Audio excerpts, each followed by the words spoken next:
It is the morning of December 16th, 1944.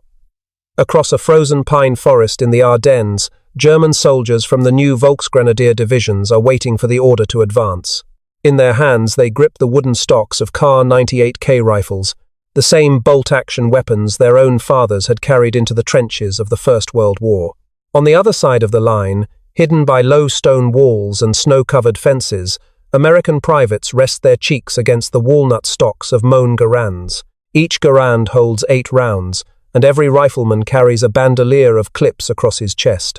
When the shooting starts, the German soldier must work his rifle's bolt by hand, lifting, pulling, pushing, and locking it for every single shot.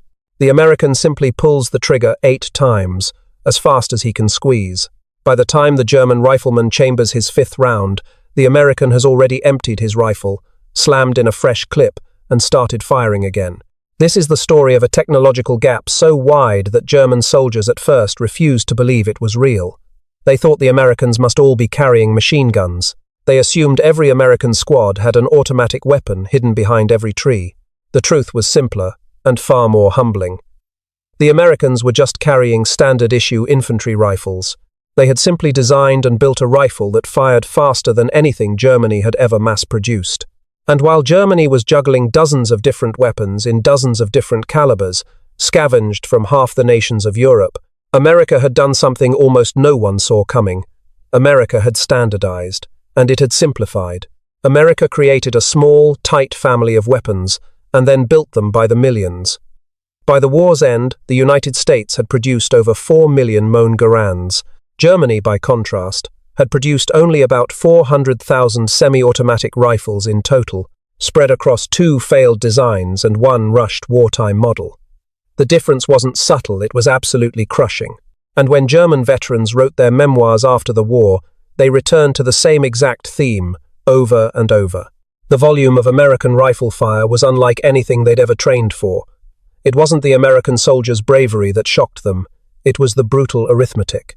To understand that shock, we have to look at the rifle that caused it. The M1 Garand was the creation of a quiet, modest man named John Cantius Garand. He was born in Quebec on January 1st, 1888. His family moved to Jewett City, Connecticut, right around the time he turned 11. Garand was a self-taught machinist, with the kind of mind that could disassemble clockwork and reassemble it better than the factory original. As a teenager, he mastered machining in textile mills, then went on to work in precision tool factories in Rhode Island and New York City. He actually held early patents for a screwjack and a bobbin winding machine long before he ever touched a firearm design. In 1917, he submitted a light machine gun design to the US military, which earned him a position at the Bureau of Standards in Washington. Then, on November 4, 1919, he transferred to the Springfield Armory in Massachusetts, the historic heart of American firearms development, to work as a consulting engineer. He became a naturalized American citizen in 1920 and would spend the rest of his career inside that armory, changing the face of infantry warfare. John Garand worked on his revolutionary rifle design for nearly 2 decades, finally patenting it in 1932. The Army approved the rifle for procurement on November 7, 1935, and officially standardized it as the U.S. rifle, caliber .30, M1 on January 9, 1936. The very first production rifle was proof-fired and tested for accuracy on July 21, 1937. Production at Springfield began that September, starting at just 10 rifles per day. By January 1940, the line was making 100 a day. By January 1942, that number was over 1,000. And in January 1944, in a single 31-day month, Springfield Armory shipped 122,001 M1 Garands. That's over 3,900 rifles a day. That is more in 1 month than the entire wartime output of every German semi-automatic rifle program combined. What made the rifle so revolutionary wasn't just that it fired 1 shot per trigger pull without needing to work a bolt. After all, the Soviets had a semi-automatic rifle. The Germans had tried, and failed, to build one. What made the M1 Garand different was that it just worked. It worked in the mud. It worked in the sand. It worked in the freezing cold of the Ardennes and in the oppressive, humid heat of the Pacific Islands. It chambered the same powerful .30-06 Springfield round that American machine guns and sniper rifles were already using. It loaded with an 8-round en bloc clip that you snapped in from the top in one smooth motion. A trained rifleman could fire 20 to 30 aimed shots a minute. A German rifleman with his carabiner 98k, working as fast as he safely could, might manage 10 to 15. But there was a moment, back in 1932, that almost cost the Monet its place in history. The army was on the verge of adopting a smaller, .276 caliber version of the Garand. This would have given the rifle a bigger magazine and lighter ammo. But the Army Chief of Staff, a general named Douglas MacArthur, stepped in. He looked at the warehouses full of standard .30 caliber ammunition the United States had stockpiled since the First World War, and he said, "No." On February 25, 1932, the Adjutant General, acting for the Secretary of War, ordered all work on the smaller cartridge to cease. The decision was MacArthur's. Because of that decision, the M1 was a .30-06 rifle. It hit hard. It used the same bullet as every other major American small arm. And when American soldiers fought across 2 oceans, they could feed any .30 caliber weapon in their squad from the same crates of ammunition. While Garand was perfecting his rifle in Massachusetts, Germany was preparing for a different kind of war, with a different philosophy. The Wehrmacht's standard rifle was the Carabiner 98k, officially adopted on June 21, 1935. It was a refinement of the Mauser-Gewehr 98, the same rifle that had served the Kaiser's army in the First World War. The action itself dated back to the 1890s.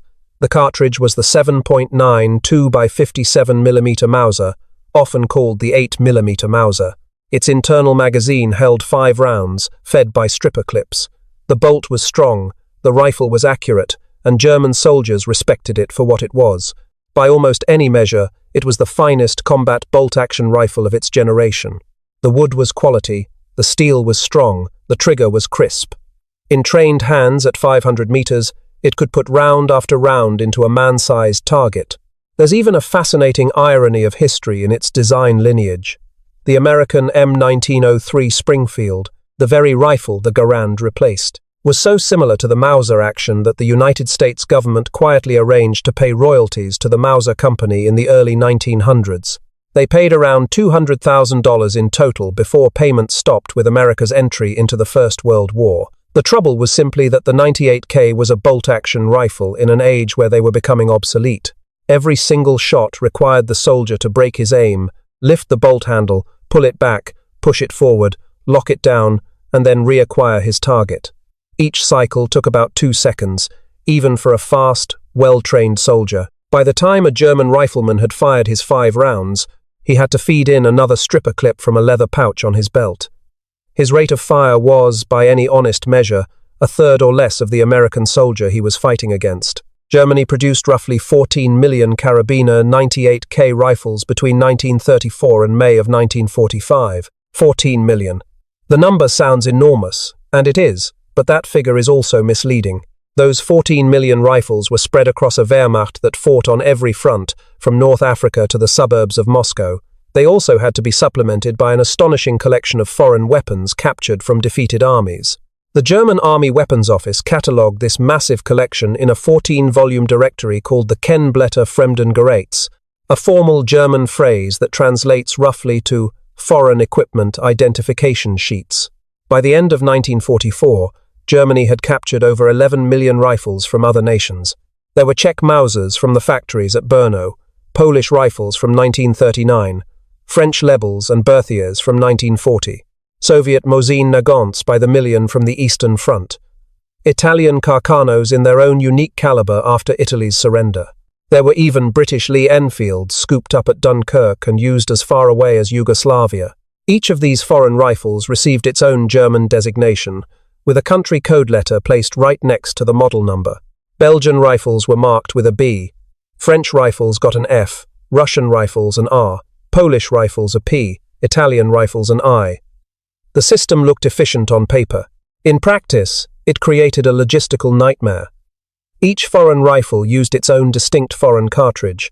Each type of cartridge had to be manufactured, distributed, and matched to the correct unit by a Reich whose railways were being bombed into rubble. The Italian Carcano became, by some accounts, the most widely issued foreign rifle to last-ditch German units in 1945. A small farming district in northern Bavaria drew up a weapons inventory for its local defense force in November 1944. It listed 21 Gewehr 98s, 15 Carabiner 98Ks, 42 Italian rifles, 44 French rifles, 1 Romanian rifle, 19 civilian hunting rifles, and 81 shotguns. That was the arsenal of a typical German town in the final winter of the war. Now, compare that to the United States. The American infantrymen in Europe in 1944 carried weapons from a remarkably small family. The M1 Garand fired the .30-06 Springfield cartridge. The M1903 Springfield, used as a sniper rifle and grenade launcher, fired the same .30-06. The M1918A2 Browning automatic rifle, the squad's automatic weapon, fired the same .30-06. The M1919A4 Browning machine gun, mounted on a tripod or a jeep, fired the same .30-06. The M1917A1 heavy machine gun, on its water-cooled tripod, fired the same .30-06. One cartridge, 5 major weapons, all of them being fed from the same olive-drab ammunition cans. The M1 carbine and the M1 Thompson submachine gun used different cartridges, the 30 carbine and the 45 ACP, but even those two were shared across multiple weapons platforms. The M3 submachine gun, known as the grease gun, fired the same 45 ACP round as the Thompson and the M1911A1 pistol. The entire American small arms system was designed so one crate of bullets could feed several different weapons. In fact, the family of primary American weapons was small enough to be counted on one hand. There was the M1 Garand for infantry riflemen and the M1 carbine for officers, NCOs, and drivers. Also for signalers and vehicle crews. The M1903 Springfield was used by snipers and grenadiers, while the Thompson and grease gun handled close-quarters fighting. The Browning automatic rifle provided squad fire support, and the Browning 30 and 50 caliber machine guns delivered sustained fire. That was basically the whole story. The German list of weapons, by contrast, ran on for pages. The Browning automatic rifle, or BAR, really deserves its own moment in the spotlight. Designed by John Moses Browning during the First World War, it was meant to let soldiers advance across no man's land, firing from the hip. By the Second World War, the M1918A2 version had become the very heart of the rifle squad. It weighed about 19 pounds with its bipod, fired the same .30-06 round as the Garand, and delivered automatic fire from a 20-round magazine. Wartime production figures vary by source, from roughly 188,000 to over 200,000 units. These were built mainly by New England, Small Arms and IBM. Every American squad in 1944 had a BAR man, using ammo from the same pouches as everyone else. Then there was the M1903 Springfield rifle. Known as the Garand's older brother, it kept fighting through the war. A bolt-action, 5-round rifle, it was famously accurate at long range. It served as the standard American rifle from 1903 right into the early years of World War II. When Garand production couldn't keep up, 2 civilian factories restarted M1903 production to fill the gap. Remington Arms made over 1 million M1903 rifles between 1941 and 1944. Smith Corona, a typewriter company, also produced a version. They built roughly 234,000 M1903A3 rifles between October 1942 and February 1944. A specialized variant, the M1903A4, was also developed. This became the standard American sniper rifle from 1943 onward. So, the idea of an all-Garand army is simply incorrect. The bolt-action Springfield kept fighting right beside the semi-automatic Garand until the very end of the war. America's genius for mass production was as decisive as the rifle's design. Springfield Armory was the M1's principal builder. But back in 1939, the United States gave Winchester Repeating Arms what was called an educational order. This small contract for 500 rifles was just to teach Winchester how to build them. By the war's end, Winchester had delivered over 513,000. During the war years, Springfield delivered a staggering 3,526,922. Combined, wartime production from 1941 to 45 alone was over 4 million M1 Garands. By the time production finally ended in the 1950s, more than 5.4 million had been built by Springfield. They were also made by Winchester and two post-war contractors, Harrington and Richardson, and International Harvester. The cost per unit fell as production scaled. Early war Garands cost the government around $80 each. By 1945, with assembly lines maxed out, the cost per rifle had dropped to about $30. Just $30 for the most advanced infantry rifle in the world. Its inventor, John Garand, never received a penny in royalties. He had assigned all rights to the United States government back in January of 1936. A bill in Congress to award him $100,000 in recognition of his service died in committee. He kept working at Springfield Armory until he retired in 1953. As a gift, the Army Secretary presented him with the 1 millionth Garand made there. He was inducted into the U.S. Army Ordnance Corps Hall of Fame in 1973. He passed away on February 16, 1974, in Springfield, Massachusetts. The M1 carbine was an entirely separate weapon and program, issued to troops from 1942 onward. The carbine was a light, handy rifle firing a low-powered, 30-caliber pistol-style cartridge. It was for soldiers whose main job wasn't frontline combat. It would become, by any measure, the most produced American small arm of the entire war. More than 6 million M1 carbines were built between 1942 and 1945. The list of contractors tells the story of American mobilization. General Motors' Inland Division built more than 2.5 million. Winchester built over 800,000. Underwood Elliott Fisher, a typewriter company, built over 540,000. The Saginaw Steering Gear Division of General Motors built more than 500,000, while National Postal Meter built over 400,000. Quality Hardware and Machine built nearly 360,000. And International Business Machines, the company that would later build the world's first computers, produced over 340,000 carbines. Rockola Manufacturing, a company famous for its jukeboxes, produced more than 228,000 of them. This was the American war machine at work. Companies that built typewriters and cash registers were, 6 months later, stamping out infantry weapons at an unbelievable rate. While American factories were making over 100,000 M1s a month, German engineers tried, and mostly failed, to catch up. The first German attempt was the Gewehr 41, which came in two competing versions from Walther and Mauser. The German military imposed a strange and ultimately self-defeating requirement on both design teams. The rifle could not have a gas port drilled into its barrel. Engineers feared fouling and corrosion would simply ruin the gas system. So, both designs used a clumsy muzzle trap that captured gas at the very front of the barrel to push an operating rod backward. The Mauser version, the G41M, was an absolute disaster. Just 6,673 were made, and of those, 1,673 were sent back as unusable. The Walther version, the G41W, performed better but still fouled badly in combat. Production estimates vary wildly, from 40,000 to 145,000 rifles. In 1943, after Germans on the Eastern Front were faced with Soviet SVT 4.0 semi-automatic rifles in mass numbers, Walther redesigned the rifle around a captured Soviet gas system, creating the Gewehr 43, later renamed the Karabiner 43. Using a 10-round detachable box magazine, this new rifle actually worked. Production began in October of 1943. Total wartime output reached 402,713 rifles, including over 53,000 made as sniper variants. The German army planned to issue 19 of these rifles to every single infantry company. It was a plan that was never achieved. Many of these rifles were built by slave laborers at the Buchenwald concentration camp under the Gustloff worker contractor system and at the Neuengamme camp. In 1944, Allied bombing severely damaged Gustloff production, and total output from that factory stayed well under 50,000 rifles. Then came the weapon that should have changed the entire war.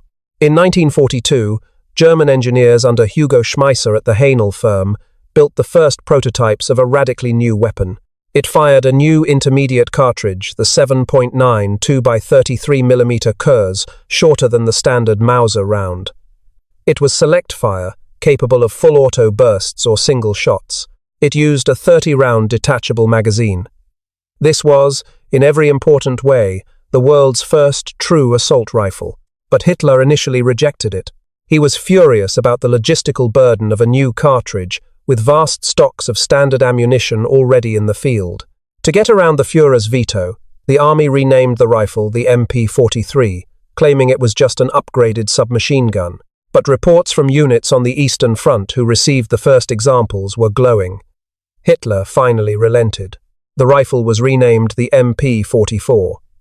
Then, in October 1944, it received its final dramatic name, the Sturmgewehr 44. The name means storm rifle, or assault rifle. It was largely a propaganda decision, but the Sturmgewehr was a brilliant weapon.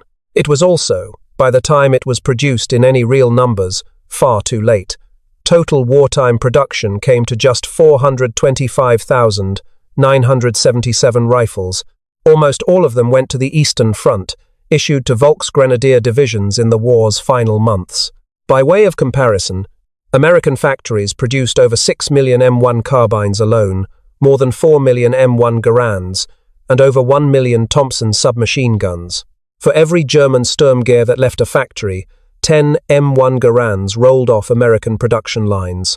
For every German semi-automatic rifle of any kind, the figure was also nearly 10 to 1. If all American semi-automatic and automatic weapons are included, the ratio climbs even higher. By the autumn of 1944, the German weapons situation had become almost surreal. Hitler ordered the creation of the Volkssturm, or People's Storm, a national militia of every able-bodied male between 16 and 60. The plan was to put millions of new defenders on the streets of German cities and give them weapons. There was just one problem: not enough rifles. By late January 1945, the entire Volkssturm had only 40,500 rifles. To fill the gap, German factories built simplified, last-ditch weapons known as the Sturmgewehr. These were crude stamped rifles, thrown together using whatever steel could be found. The Gustloff Werke produced about 10,000 of one such rifle, the VG 1-5. Its sights were fixed at just 100 meters. At 300 meters, the bullets dropped almost a full meter, completely missing the target. These rifles never received an official German inspection stamp. They were issued by local political officials, who handed them out to teenagers and old men. That was the rifle Germany was building in spring 1945, while America was still rolling out thousands of finished M1 Garands every day. So, why did Germany fall so far behind? A big piece of the puzzle was industrial.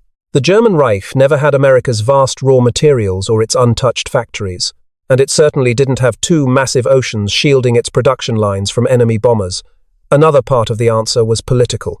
Hitler himself constantly meddled with weapons procurement, killing programs and then reviving them entirely on a whim. But the deepest, most surprising reason was doctrinal, and this is where the story gets really interesting. The German army had made a conscious decision. The rifle was not the most important weapon in a squad. In American doctrine, the rifleman was the basic unit of firepower. The squad's job was to get riflemen on the battlefield. The Browning automatic rifle was there to support the rifleman. In German doctrine, it was the other way around. The German squad existed to feed and protect a single belt-fed machine gun. The riflemen carried spare barrels, ammunition belts, and the tripod. For them, the rifle was a personal weapon, almost a backup. The true center of a German squad was the MG-34, or after 1942, the MG-42. A standard 10-man German squad was made up of the squad leader with a submachine gun, an assistant leader with a rifle, the machine gunner with an MG-34 or MG-42 and a pistol, an assistant gunner who also had a pistol, and an ammunition carrier with a rifle, plus 5 riflemen with carabiner 98Ks. By 1944, doctrine also allowed 2 Gewehr 43s per squad and, when available, Sturmgewehrs. The MG-42 was a terrifying weapon. It fired between 1,200 and 1,500 rounds per minute. The sound it made was unlike anything else on the battlefield. American GIs called it Hitler's buzzsaw. Germans called it the Knockensarg, the bone saw, or simply Hitlersarg, Hitler's saw. The Soviets, for their part, called it the linoleum ripper. The entire German rifle squad was built around this gun, with substantial ammo belts carried by assistants. A 1944 German infantry company had over a dozen MG-42s, served by their own crews and supporting riflemen. By contrast, An American rifle company at that time had only 2 Browning M1919 light machine guns at the company level. So at first glance, German doctrine looks heavier, a dozen high-speed machine guns per company against 2 American light machine guns. But that comparison is incredibly misleading because it ignores the rifles in the hands of every other man. Every American in a rifle company not crewing a heavy weapon was carrying an M1 Garand or a Browning automatic rifle. When the company opened fire, 200 riflemen with Garands could put 20 to 30 aimed shots per minute downrange each. That math, multiplied across a battalion, produced a volume of small arms fire. German soldiers had simply never been trained to expect. American doctrine countered the German machine gun heavy squad with a wave of accurate semi-automatic fire from every single man. This is the core reason why Wehrmacht veterans wrote again and again that American firepower felt like the work of an army of machine gunners. There's a popular internet phrase stating that German prisoners reported every American having a machine gun, but there's no single primary source that ties it to a named soldier and a verified date. It really shouldn't be repeated as a direct quotation, but the feeling behind it is well documented in post-war German memoirs and in surviving German interrogation reports. Hans von Luck, a Knight's Cross holder from the 21st Panzer Division, described this in his memoir, Panzer Commander. He detailed the experience of fighting Americans in late 1944 and early 1945, focusing on the overwhelming volume of Allied artillery, air power, and small arms fire. He doesn't single out the Garand by name, but the cumulative impression he leaves his readers is unmistakable. American infantry produced a density of fire that the Wehrmacht had not seen on the Western Front before. The first time American soldiers fired Garands at Germans in large numbers was during Operation Torch, the Allied landings in North Africa on November 8, 1942. Many US units in those early campaigns still had the bolt-action M1903 Springfield, the Garand's predecessor. The transition to a full Garand issue across the United States Army took until early 1943. The Marine Corps officially approved the M1 Garand for all its combat units on June 26, 1942, just a few weeks after the Battle of Midway. The first Marine combat use of the Garand actually came earlier with the 6th Marine Defense Battalion during the bombardment of Midway on June 4, 1942. On Guadalcanal in August 1942, the rifle companies of the 1st Marine Division landed largely armed with M1903 Springfields. The Army's 164th Infantry Regiment, originally the North Dakota National Guard, came ashore on October 13, 1942, with full Garand equipment. The Marines fighting alongside them noticed the incredible difference immediately. Many Marines simply acquired Garands from wounded or killed soldiers and frequently never returned them. Activated in September 1942, the 3rd Marine Division was the first to be fully equipped with the M1, a process completed by early 1943. From the Italian campaign to Normandy on June 6, 1944, to the breakout in August and the Hurtgen Forest that autumn. By the snow-blasted nightmare of the Ardennes that December, the M1 Garand was the standard American battle rifle in Europe. In the Hurtgen Forest, fighting was at 50 yards or less among dense pines, where companies were fed into a meat grinder and consumed in days.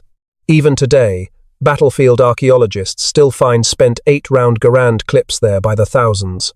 The 28th Infantry Division, known as the Bloody Bucket, was there. So were the 4th, the 8th, the 9th, and the 78th Infantry Divisions, all fighting through that forest with the rifle. In Aachen, in October 1944, inside the bombed-out streets of the first major German city to fall, GIs of the 1st Infantry Division cleared house after house, room after room with that same rifle. During the Battle of the Bulge, National Archives photos show Private First Class Frank Vukasin of Great Falls, Montana. A member of the 83rd Division, he is seen stopping to load a fresh clip into his Garand while advancing through the snow near Houffalize, Belgium on January 15, 1945. The 101st Airborne at Bastogne, along with the 28th, 99th, and 106th Infantry Divisions, all fought through the snow with the Garand as their primary weapon. But the senior American commander most famously associated with the rifle was Lieutenant General George S. Patton, Jr. On January 26, 1945, Patton sat down and, on 3rd United States Army letterhead, wrote a letter to Major General Levan H. Campbell, Jr., the Chief of Ordnance. That letter is preserved in the United States National Archives, and it opens with one famous sentence. In his own words, Patton wrote, "The M1 rifle is the greatest battle implement ever devised." He continued, saying his admiration for ordnance products didn't stop with the M1. He wrote that American machine guns, mortars, artillery, and tanks were without equal. He even praised his soldiers, calling them unconquerable veterans. That phrase, the greatest battle implement ever devised, has been quoted ever since. But Patton wasn't the only officer to praise it in writing. In a letter of instruction dated April 3, 1944, Patton circulated tactical guidance to his commanders, quoting Admiral David Farragut. He stated that the best armor was a rapid and well-directed fire, applying that principle to the firepower the M1 Garand made possible. Starting in 1943, field manuals began replacing illustrations of the old bolt-action rifle with the new semi-automatic. Lieutenant Colonel John B. George, an officer with the U.S. Army's 132nd Infantry Regiment, wrote in his 1947 book, Shots Fired in Anger, after carrying a Garand on Guadalcanal. He declared the rifle was probably the best of the war and the best military hand weapon ever placed on a battlefield. This was the verdict from a man who had used it in close combat against the Japanese army. Winchester later produced a special presentation Garand for Patton, with chrome-plated metal and a beautiful walnut stock. He tragically died from injuries in a vehicle accident on December 21, 1945, before the rifle could be presented to him. It's now preserved at the Cody Firearms Museum in Wyoming, but like many legends, a few myths grew around the rifle that need to be addressed. The most widely known is the so-called Garand ping. When the last shot from the 8-round clip is fired, the clip ejects from the top of the rifle with a distinctive metallic ping. The story goes that German soldiers learned to listen for that ping, then rush the American soldier while he was reloading. Some accounts even claimed GIs threw empty clips at rocks to fake the sound, trying to lure Germans into an ambush. Yet, there is not a single documented combat case of a German soldier killing an American because of that ping. The respected M1 historian Bruce Canfield has called the claim too silly to be worthy of serious discussion. The noise of a real battlefield with rifle reports, machine gun bursts, and mortar fire, not to mention shouting, would have easily drowned out the small metallic sound of an ejected clip at any real distance. Some American veterans of the Korean War even said the ping was helpful, letting them know their rifle was empty at the exact moment it mattered. The story truly belongs in the category of folklore, repeated so often that it simply became accepted as fact. It's a myth that should be retired. A second myth, however, is a bit closer to the truth. Post-war military historian S.L.A. Marshall famously stated that only 15 to 25% of American infantrymen actually fired their rifles in battle, a claim since rebutted by researchers. The historian Roger J. Spiller, writing in the Military Journal, in 1988, the Royal United Services Institution Journal investigated Marshall's claims and proved his data was almost entirely fabricated. Then, journalist Frederick Smoller published a complete debunking in American Heritage magazine in March 1989. This is important because, for decades, Marshall's claim was used to argue the Garand's firepower advantage was just theoretical. It was not theoretical. American soldiers used their rifles, and they used them frequently. A third clarification is also necessary. Not every American soldier in the Second World War carried a Garand. The Monet carbine was given to officers, NCOs, signalers, drivers, and crews for mortars and machine guns. In short, anyone whose main job wasn't to carry a rifle, the M1903 Springfield was the U.S. Army's standard sniper rifle. The Marine Corps also carried the M1903 in the early days of the Pacific War. So, the popular image of an entire American army armed only with Garands is only true for European rifle squads from late 1943 onward. But it wasn't true before then, and it wasn't true everywhere. In airborne units, where weight and size were critical, paratroopers often dropped with Moen carbines and switched to Garands or Thompsons after landing. For tank crews, the standard weapon was a Thompson submachine gun or a grease gun, not a rifle. A note is also needed about the so-called German shock. German soldiers were not surprised that semi-automatic rifles existed. The Soviets had been mass-producing the SVT-40 semi-automatic rifle since 1940, with the earlier SV-38 in limited production from 1939. Total Soviet production reached about 1.5 million rifles. Wehrmacht troops on the Eastern Front had faced them in large numbers since the summer of 1941. What was shocking about the American army was not the rifle itself, but the universal scale of its issue. The Soviets issued their semi-automatics to select riflemen, like non-commissioned officers and elite naval infantry units. The Americans gave them to nearly everyone. By 1944, every American rifle squad of 9 to 12 men had 8 or 9 M1 Garands and a Browning automatic rifle. That was the difference. It wasn't the technology, but the saturation of it. So what did the Germans learn? The Sturmgewehr provided some answers. The intermediate cartridge concept, the select-fire shoulder weapon for the average soldier, and the recognition that most combat happens at 300 meters or less. All of these ideas survived the war. The Soviet designer Mikhail Kalashnikov publicly denied the Sturmgewehr's influence on his AK-47, but the shape and philosophy were unmistakable. Hugo Schmeisser, the Sturmgewehr's main designer, was taken to the Soviet Union after the war and worked at a factory from 1946 to 1952, which was the exact period when the AK-47 entered Soviet service. Whether his presence directly influenced Kalashnikov is still debated by historians, but the timing is simply impossible to ignore. The American military, however, learned a different lesson. The M1 Garand was followed by the M14, formally adopted by the United States military on May 1, 1957. It was essentially a select-fire Garand with a 20-round magazine, using the new 7.62 by 51mm NATO cartridge. The first production contract for the M14 went to Springfield Armory in March 1958, with the first rifles delivered to the Army in 1959. The M14, in turn, was succeeded by the M16, an assault rifle that owed its design philosophy to the Sturmgewehr. The MG42 lived on as the post-war MG3, serving in many NATO armies for decades. German troops in 1960 were carrying a clear descendant of the bone saw their fathers had carried in 1944. The factories that built these famous weapons are mostly gone now. Springfield Armory was closed as a federal arsenal in 1968 and is now a national historic site where you can see Garand's bullpup prototypes, his workbench, and rows of the rifles he designed. Mauser's Oberndorf plant, the heart of German rifle production, was occupied and dismantled by French forces on April 20, 1945. The Walther factory in Thuringia was captured by Americans in April 1945, then passed to the Soviets, who dismantled and removed it. The Buchenwald concentration camp, where slave laborers built Gustloff G-43s, is now a memorial. Visitors there walk through the very same gates the prisoners passed through, knowing that some of them spent their last months machining rifle parts for an army that was about to be destroyed. The rifles themselves still show up in some surprising places. The civilian marksmanship program in the United States continues to sell surplus Garands to qualified citizens more than 70 years after the war ended.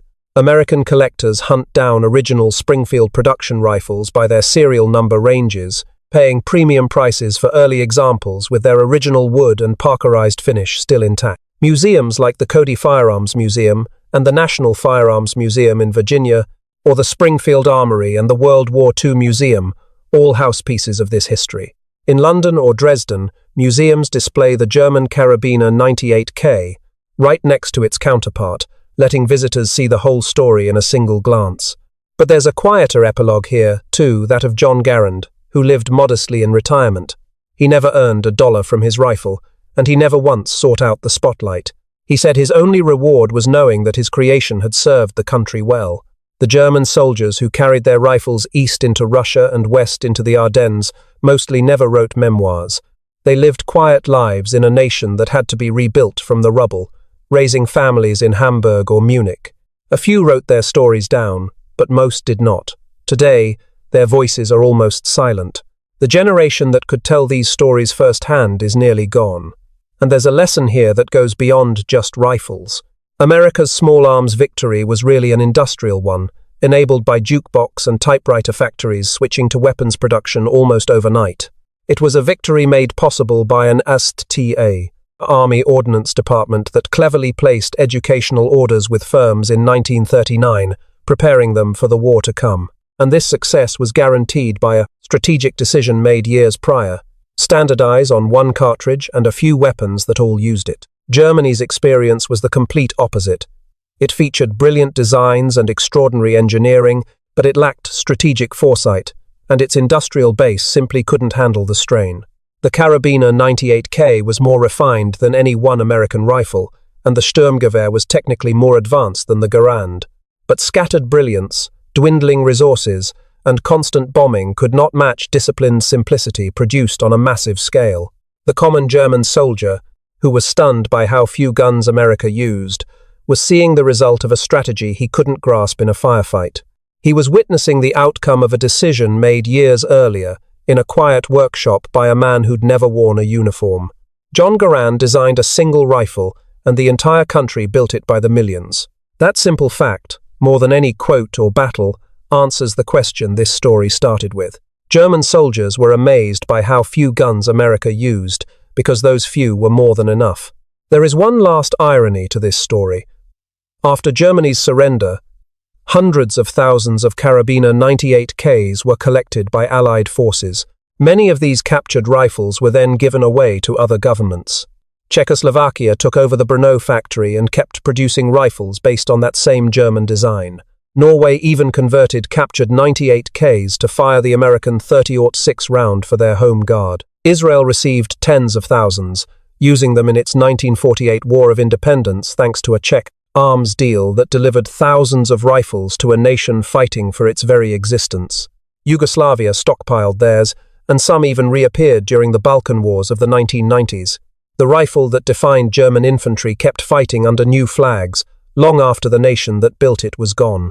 The M1 Garand, on the other hand, remained mostly in American hands until it was replaced, then sold as surplus to civilians and allies. These two rifles took entirely different paths into history, a result of their country's vastly different industrial philosophies. One nation built a few standardized weapons in enormous numbers. The other built a vast number of different weapons in lots that were too small. One country asked its people to do the same thing perfectly, 10 million times over. The other asked its people to do many different things while bombs fell. The first method was far less glamorous. It was also the one that won. If this story has deepened your understanding, please take a moment to remember the men who carried these rifles through mud and smoke. Remember the German infantryman with his Kar98k, fighting a war his country was destined to lose. And the American GI with his Garand, often just a teenager from a town he never thought he'd leave. They weren't just statistics. They were young men, handed very different rifles, and sent to fight each other across a continent. The story of those firearms is really the story of national decisions, choices that determined what a soldier could and could not do in his life's most brutal hours. With each passing year, their voices fade. But the rifles themselves remain. And so do the questions. So does the long, hard look at what one country built and what another couldn't.